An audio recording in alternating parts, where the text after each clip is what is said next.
上一集我们讲到了伴成功的返回到了属于自己的国家，像是最高总指挥一样了解着近期所发生的事情以及接下来应该要做的事情，并且还传唤了一个擅长找人的人过来帮忙寻找一下拉夫塔利亚和嘎拉斯他们所在之处。大家好，我是一路，现在让我们继续往下讲。在擅长找人的那个人来之前，尚文他们只能耐心地进行等待。等待之余，尚文随着伴来到了他的家，看着伴的家，尚文叹了一口气，家吗？打从自己来到这个异世界就没有考虑过呢。要说的话，飞落的马车就是自己的家吧。尚文再一次叹了一口气，尚文看着旁边的架子上摆放着的照片，照片里面除了伴、格拉斯、拉库尔、提利斯以外，还有着一些不认识的人，他们都露出了明朗、快乐、自信满满的表情。那是一张充满羁绊的照片。尚文不自禁地想起自己来到这个异世界所发生的一切，遭人陷害却没有人相信自己，结果导致自己臭名昭著，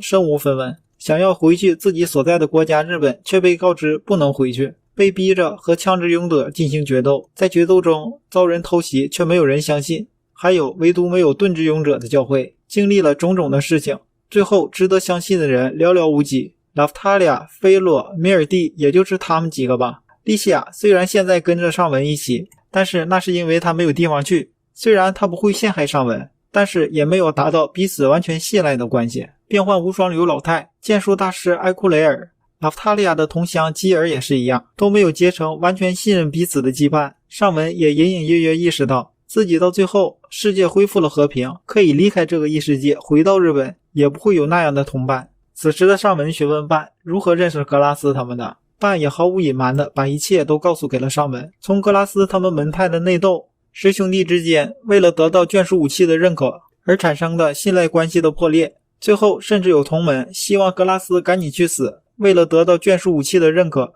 重新让眷属武器进行选拔。最终格拉斯被逐出师门，伴是在路过邻国的草原时遇到了格拉斯，随后意气相投，便成为了伙伴，一起讨伐蒙布。伴继续一一介绍他的伙伴，回忆着与他们一起经历的困难与快乐。现在的尚文很是羡慕伴有那么多可以信赖的伙伴，因为伴家有好多的房间，所以当天就在伴家住了下来。莉西亚在房间里不知道默默地书写什么。夜里，尚文看见伴外出，来到了海边钓鱼。伴见到尚文也跟了过来，便一边钓鱼一边和他聊了起来。伴说出来到这里就会有回来的真实感。伴钓出一条活蹦乱跳的鲱鱼之后，露出了自豪的表情，随后便在他的包里鼓弄着什么，拿出了一个嵌有绿色宝石的鱼钩，安在了自己的鱼竿上。不久后，伴就钓出来一条巨大的鲱鱼。这是技能吗？不是啊，是饰品。尚文的盾牌上没有安装什么饰品吗？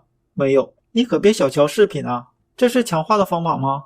从广义上来讲是那样吧，不用这个鱼钩就钓不到大的鲱鱼。尚文回忆过去，老爹好像给自己一个安装在盾牌上的东西，但是那个东西用过一次就碎掉了。莫非那个就是伴所说的饰品？在伴的世界里存在着赋予石与工艺石，工艺师制造出来的饰品再交给赋予师进行覆模。尚文在自己那边的世界里通过首饰商学得了饰品的制作以及覆模。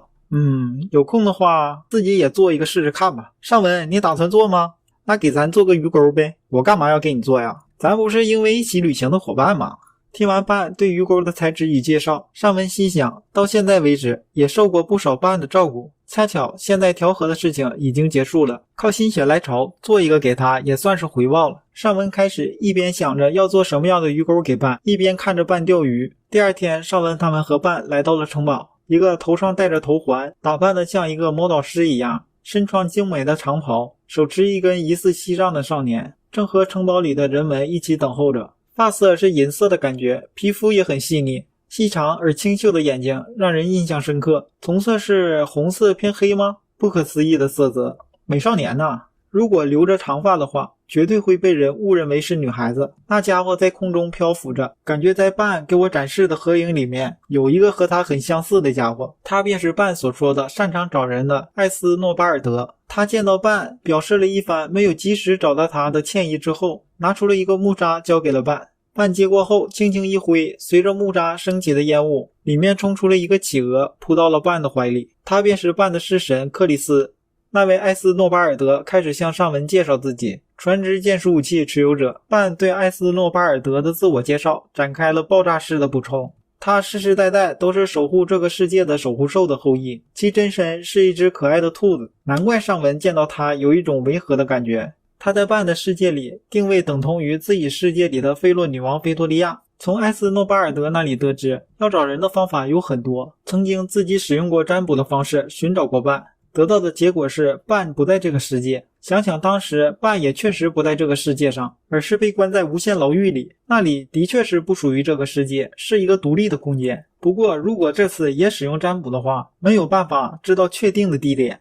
此时的半提议给上文授予一个式神怎么样？找人的话，式神也是不错呢。半抱着自己怀里的克里斯说，式神可以做很多的事情呢。克里斯就是咱自己的护卫，他是咱和格拉斯一起生成的，所以他可以精准的找到格拉斯的所在地，但是其他以外的人就无能为力了。上文你也生成属于自己的式神吧。随后大家来到了龙克沙漏，准备举行生成上文自己的式神仪式。艾斯诺巴尔德举起自己的膝杖敲击地板，随后地板上出现了一个像魔法阵一样的几何形图案。生成式神需要两样东西，本人的鲜血以及媒体。媒体是作为式神塑造其外形的素材。半生成克里斯的时候，为了得到强大的护卫，他和格拉斯使用了各种各样的魔物素材。对于素材，上文手上最多的就是灵龟的素材，但是灵龟不管怎么说，看似也是一个防御类型的，所以对于自己是盾之勇者毫无意义。最后上文选择了过去为拉夫塔利亚理发的时候剪下来的毛发作为素材。